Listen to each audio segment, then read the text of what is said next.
Price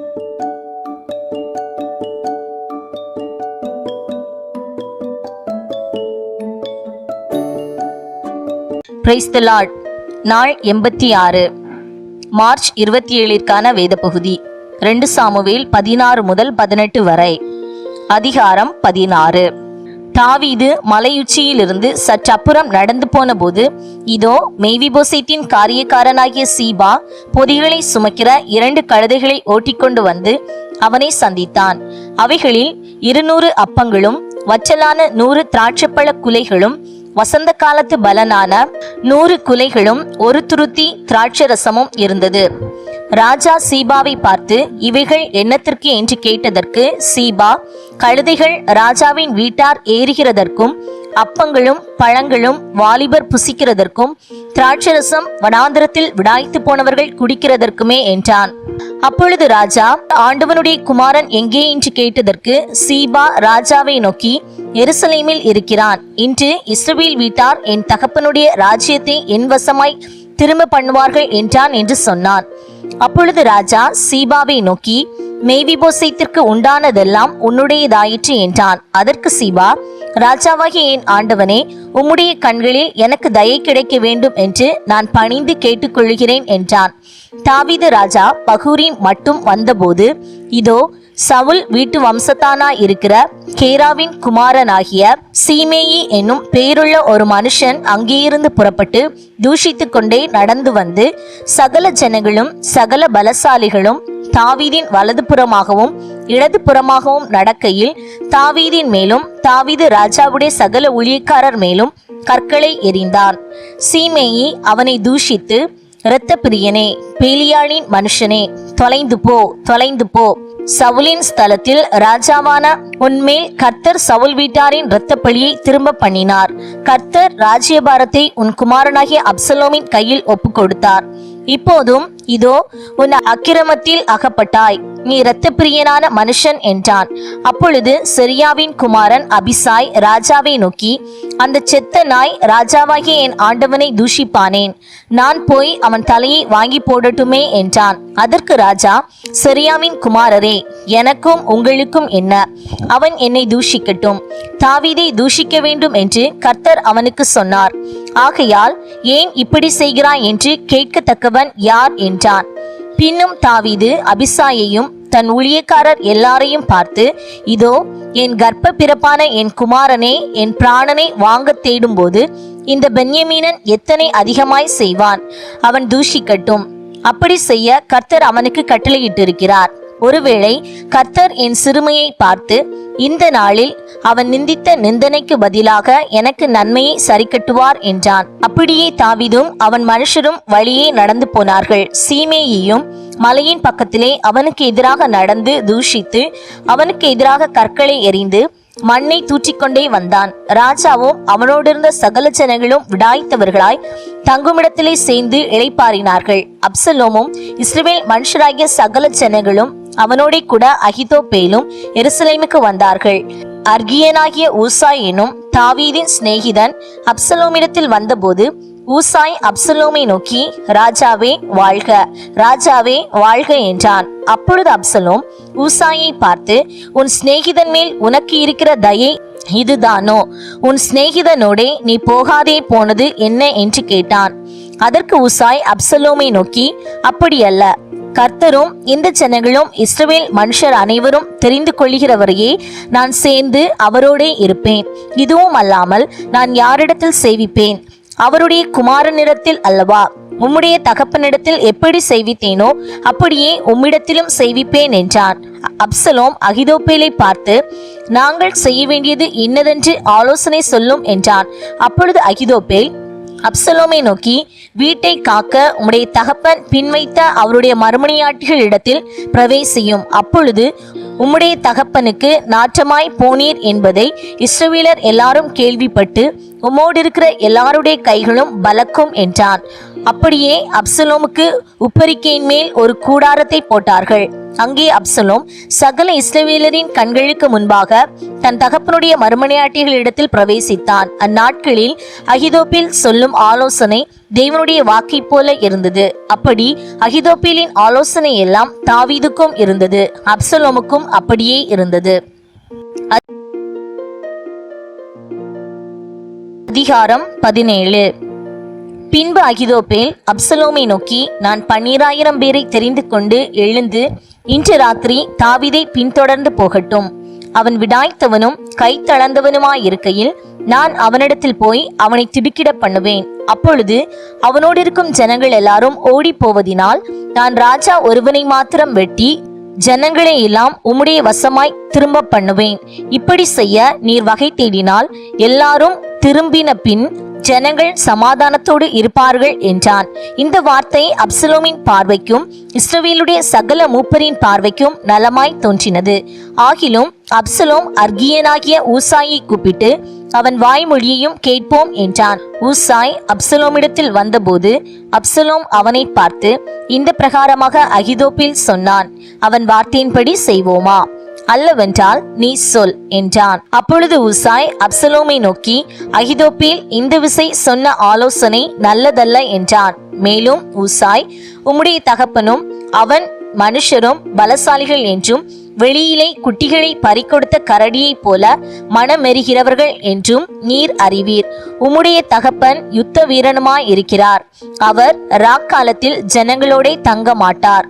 இதோ அவர் இப்பொழுது ஒரு கெபியிலாவது வேறே யாதோரிடத்திலாவது ஒளித்திருப்பார். துவக்கத்திலே தானே நம்முடையவர்களில் சிலர் பட்டார்களே, ஆனால் அதை கேட்கிற யாவரும் அப்சலோமை பின் செல்கிற ஜனங்களில் சங்காரம் உண்டாயிற்று என்பார்கள். அப்பொழுது சிங்கத்தின் இருதயத்திற்கொத்த இருதயமுள்ள பலவானாய் இருக்கிறவனும் கூட கலங்கி போவான். உம்முடைய தகப்பன் சௌரியவான் என்றும் அவரோடு இருக்கிறவர்கள் பலசாலிகள் என்றும் இஸ்ரவேலர் எல்லாரும் அறிவார்கள். ஆதலால் நான் சொல்லுகிற யோசனையாவது, தான் முதல் பேர்சபா மட்டும் இருக்கிற கடற்கரை மணலத்தனை திரட்சியான இஸ்ரவேலர் எல்லாரும் உம்மண்டையில் கூட்டப்பட்டு நீர்தானே கூட யுத்தத்திற்கு போக வேண்டும். அப்பொழுது அவரை கண்டுபிடிக்கிற எவ்விடத்தில் ஆகிலும் நாம் அவரிடத்தில் போய் பனி பூமியின் மேல் இறங்குவது போல அவர் மேல் இறங்குவோம். அப்படியே அவரோடு இருக்கிற எல்லா மனுஷரிலும் ஒருவனும் அவருக்கு மீந்திருப்பதில்லை. ஒரு பட்டணத்திற்குள் புகுந்தாரே ஆனால் இஸ்ரவேலர் எல்லாரும் அந்த பட்டணத்தின் மேல் கயிறுகளை போட்டு அங்கே ஒரு பொடி கல்லும் காணப்படாதே போக மட்டும் அதை இழுத்து ஆற்றிலே போடுவார்கள் என்றான். அப்பொழுது அப்சலோமும் இஸ்ரவேல் மனுஷர் அனைவரும் அகிதோப்பேலின் ஆலோசனையை பார்க்கிலும் அர்கியனாகிய ஊசாயின் ஆலோசனை நல்லது என்றார்கள். இப்படி கர்த்தர் அப்சலோமின் மேல் பொல்லாப்பை வரப்பண்ணும் பொருட்டு அகிதோப்பேலின் நல்ல ஆலோசனையை அபத்தமாக்குகிறதற்கு கர்த்தர் கட்டளையிட்டார். பின்பு ஊசாய் சாதோக் அபியத்தார் என்னும் ஆசாரியர்களை பார்த்து, இன்னபடி அகிதோப்பேல் அப்சலோமுக்கும் இஸ்ரவேலின் மூப்பருக்கும் ஆலோசனை சொன்னான். நானோ இன்னபடி ஆலோசனை சொன்னேன். இப்பொழுதும் நீங்கள் சீக்கிரமாய் தாவீதுக்கு அறிவிக்கும்படிக்கு செய்தி அனுப்பி, நீர் இன்று ராத்திரி வனாந்தரத்தின் வெளிகளிலே தங்க வேண்டாம். ராஜாவும் அவரோடு இருக்கிற சகல ஜனங்களும் விழுங்கப்படாதபடிக்கு தாமதம் இல்லாமல் அக்கறைப்பட வேண்டும் என்று சொல்லுங்கள் என்றான். யோனத்தானும் அகிமாசும் தாங்கள் நகரத்தில் பிரவேசிக்கிறதினால் காணப்படாதபடிக்கு இன்டோகேல் அண்டை நின்று கொண்டிருந்தார்கள். ஒரு வேலைக்காரி போய் அதை அவர்களுக்கு சொன்னாள். அவர்கள் தாவீது ராஜாவுக்கு அதை அறிவிக்க போனார்கள். ஒரு பிள்ளையாண்டான் அவர்களை கண்டு அப்சலோமுக்கு அறிவித்தான்.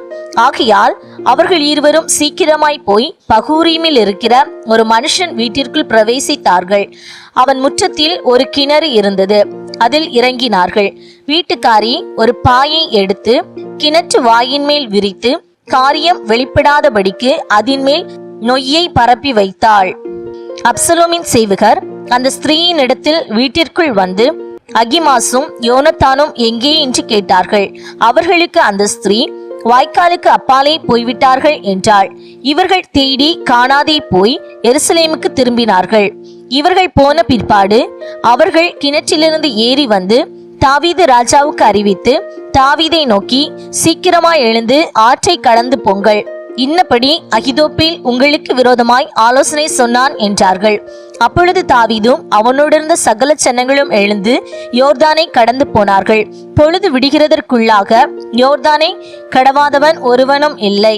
அகிதோப்பேல் தன் யோசனையின்படி நடக்கவில்லை என்று கண்டபோது தன் கழுதையின் மேல் சேணம் வைத்து ஏறி தன் ஊரில் இருக்கிற தன் வீட்டுக்கு போய் தன் வீட்டு காரியங்களை ஒழுங்குபடுத்தி நான்று கொண்டு செத்தான். அவன் தகப்பன் கல்லறையில் அவனை அடக்கம் பண்ணினார்கள். தாவீது மக்னாயீமுக்கு வந்தான். அப்சலோமும் சகல இஸ்ரவேலரோடும் கூட யோர்தானை கடந்தான். அப்சலோம் யோவாப்புக்கு பதிலாக அமாசாவை இராணுவ தலைவனாக்கினான்.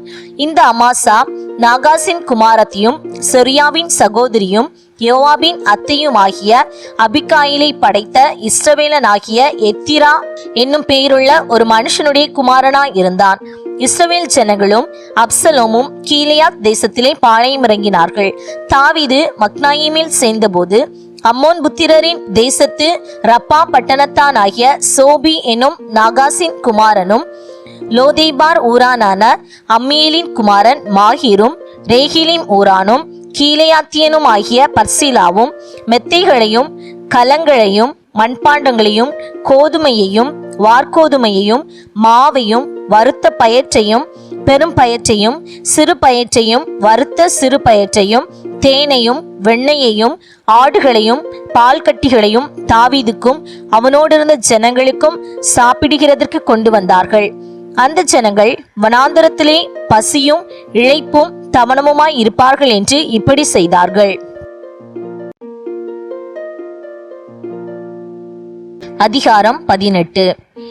தாவீது தன்னோடிருந்த ஜனங்களை இலக்கம் பார்த்து அவர்கள் மேல் 1000 அதிபதிகளையும் 100 அதிபதிகளையும் வைத்து பின்பு தாவீது ஜனங்களில் 1/3 பங்கை யோவாபின் வசமாகவும் 1/3 பங்கை செரியாவின் குமாரனும் யோவாபின் சகோதரனுமான அபிசாயின் வசமாகவும் 1/3 பங்கை கித்தியனாகிய ஈத்தாயின் வசமாகவும் அனுப்பி நானும் உங்களோட கூட புறப்பட்டு வருவேன் என்று ராஜா ஜனங்களிடத்தில் சொன்னான். ஜனங்களோ, நீர் புறப்பட வேண்டாம், நாங்கள் முறிந்தோடி போனாலும் அவர்கள் எங்கள் காரியத்தை ஒரு பொருட்டாக எண்ண மாட்டார்கள். எங்களில் பாதி பேர் செத்து போனாலும் எங்கள் காரியத்தை பற்றி கவலைப்பட மாட்டார்கள். நீரோ எங்களில் 10,000 பேருக்கு சரி, நீர் பட்டணத்தில் இருந்து கொண்டு எங்களுக்கு உதவி செய்கிறது எங்களுக்கு நலமாய் இருக்கும் என்றார்கள். அப்பொழுது ராஜா அவர்களை பார்த்து, உங்களுக்கு நலமாய் தோன்றுகிறதை செய்வேன் என்று சொல்லி ராஜா ஒலிமுக வாசல் ஓரத்திலே நின்றான். ஜனங்கள் எல்லாரும் 100 1000 புறப்பட்டார்கள். ராஜா யோவாபையும் அபிசாயையும் ஈத்தாயையும் நோக்கி, பிள்ளையாண்டனாகிய அப்சலோமை என் நிமித்தம் மெதுவாய் நடப்பியுங்கள் என்று கட்டளையிட்டான். இப்படி ராஜா அப்சலோமை குறித்து அதிபதிகளுக்கெல்லாம் கட்டளையிட்டதை ஜனங்கள் எல்லாரும் கேட்டிருந்தார்கள். ஜனங்கள் வெளியே இஸ்ரவேலருக்கு எதிராக புறப்பட்ட பிற்பாடு எப்ராயிம் காட்டிலே யுத்தம் நடந்தது. அங்கே இஸ்ரவேல் ஜனங்கள் தாவீதின் சேவகருக்கு முன்பாக முறியடிக்கப்பட்டார்கள். அங்கே அன்றைய தினம் 20,000 பேர் மடியத்தக்கதாக பெரிய சங்காரம் உண்டாயிற்று. யுத்தம் அந்த தேசமெங்கும் பறந்தது. அன்றைய தினம் பட்டயம் பட்சித்த ஜனங்களை பார்க்கிலும் காடு பட்சித்த ஜனம் அதிகம். அப்சலோம் தாவீதின் சேவகருக்கு எதிர்பட்டான். அப்சலோம் கோவேறு கழுதையின் மேல் ஏறி வரும்போது அந்த கோவேறு கழுதை சென்னல் பின்னலான ஒரு பெரிய கர்வாலி மரத்தின் கீழ் வந்ததினால் அவனுடைய தலை கர்வாலி மரத்தில் மாட்டிக்கொண்டு அவன் வானத்துக்கும் பூமிக்கும் நடுவே தொங்கினான். அவன் ஏறியிருந்த கோவேறு கழுதை அப்பாலே போயிற்று. அதை ஒருவன் கண்டு யோவாபுக்கு அறிவித்து, இதோ அப்சலோமை ஒரு கர்வாலி மரத்திலே தொங்க கண்டேன் என்றான். அப்பொழுது யோவாப் தனக்கு அதை அறிவித்தவனை நோக்கி, நீ அதை கண்டாயே, பின்னை ஏன் அவனை அங்கே வெட்டி தரையிலே தள்ளி போடவில்லை? நான் உனக்கு 10 வெள்ளிக்காசையும் 1 கச்சையையும் கொடுக்க கடமை உள்ளவனாய் இருப்பேனே என்றான். அந்த மனுஷன் யோவாபை நோக்கி, என் கைகளில் 1000 வெள்ளிக்காசு நிறுத்து கொடுக்கப்பட்டாலும் நான் ராஜாவுடைய குமாரன் மேல் என் கையை நீட்ட மாட்டேன்.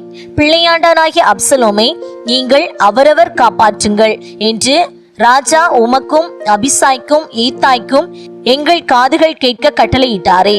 ராஜாவுக்கு ஒரு காரியமும் மறைவாய் இருக்க மாட்டாது.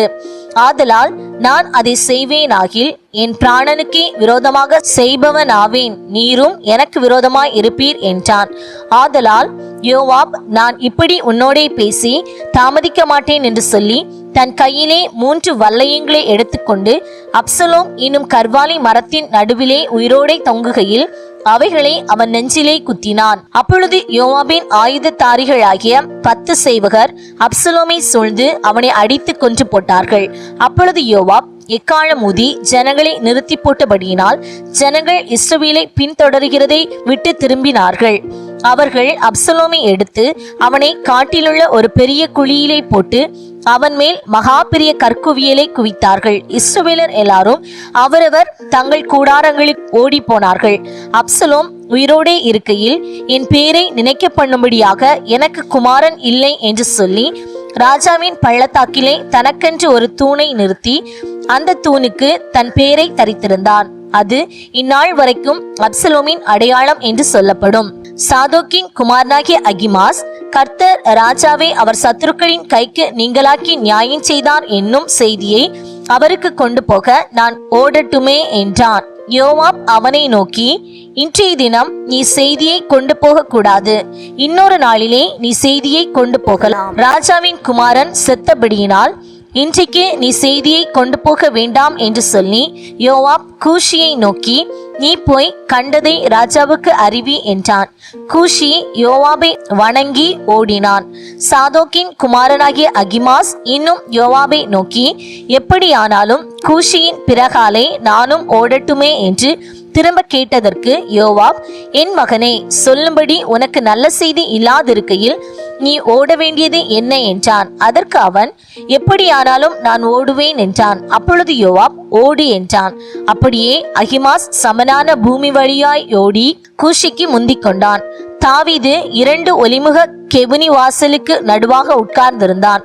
ஜாமம் காக்கிறவன் அலங்கத்தில் இருக்கிற கெவுனியின் மேல் நடந்து தன் கண்களை ஏறெடுத்து, இதோ ஒரு மனுஷன் தனியே ஓடி வருகிறதை கண்டு கூப்பிட்டு ராஜாவுக்கு அறிவித்தான். அப்பொழுது ராஜா, அவன் ஒருவனாய் வந்தால் அவன் வாயிலே நல்ல செய்தி இருக்கும் என்றான். அவன் ஓடி கிட்ட வரும்போது ஜாமம் காக்கிறவன் வேறொருவன் ஓடி வருகிறதை கண்டு, அதோ பின்னொருவன் தனியே ஓடி வருகிறான் என்று வாசல் காக்கிறவனோட கூப்பிட்டு சொன்னான்.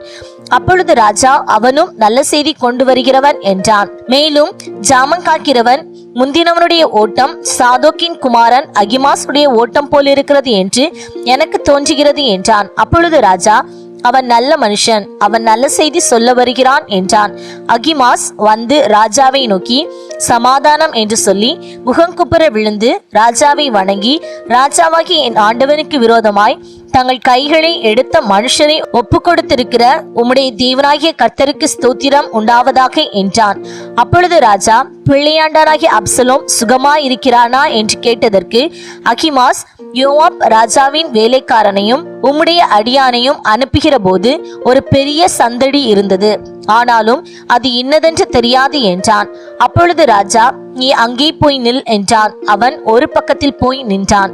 இதோ கூஷி வந்து, ராஜாவாகிய என் ஆண்டவனே, நற்செய்தி, இன்று கர்த்தர் உமக்கு விரோதமாய் எழும்பின எல்லாரின் கைக்கும் உம்மை நீங்களாக்கி நியாயம் செய்தார் என்றான். அப்பொழுது ராஜா கூஷியை பார்த்து, பிள்ளையாண்டானாகிய அப்சலோம் சுகமாய் இருக்கிறானா என்று கேட்டதற்கு கூஷி என்பவன், அந்த பிள்ளையாண்டானுக்கு நடந்தது போல ராஜாவாகிய என் ஆண்டவனுடைய சத்துருக்களுக்கும் பொல்லாப்பு செய்ய உமக்கு விரோதமாய் எழும்புகிற யாவருக்கும் நடக்க கடவுது என்றான். அப்பொழுது ராஜா மிகவும் கலங்கி கெவினி வாசலின் மேல் வீட்டிற்குள் ஏறி போய் அழுதான். அவன் ஏறி போகையில், என் மகனாகிய அப்சலோமே, என் மகனே, என் மகனாகிய அப்சலோமே, நான் உனக்கு பதிலாக செத்தேனானால் நலமாயிருக்கும். அப்சலோமே, என் மகனே, என் மகனே என்று சொல்லி அழுதான். இன்றைய நாளுக்கான வேத பகுதி வாசித்து முடிந்தாயிற்று. தேவனுக்கே மகிமை உண்டாவதாக. ஆமேன். இன்றைய நாளின் வேத பகுதியிலிருந்து ஒரு கேள்வி. வானத்துக்கும் பூமிக்கும் நடுவே தொங்கினது யார்? இன்றைய நாளுக்கான வாக்குத்தத்தம் நீதிமொழிகள் 10:6. நீதிமானுடைய சிரசின் மேல் ஆசீர்வாதங்கள் தங்கும். இந்த வாக்குத்தத்த வசனத்தின்படியாய் ஏசப்பா நம்மள ஆசீர்வதிப்பாங்க. ஆமேன்.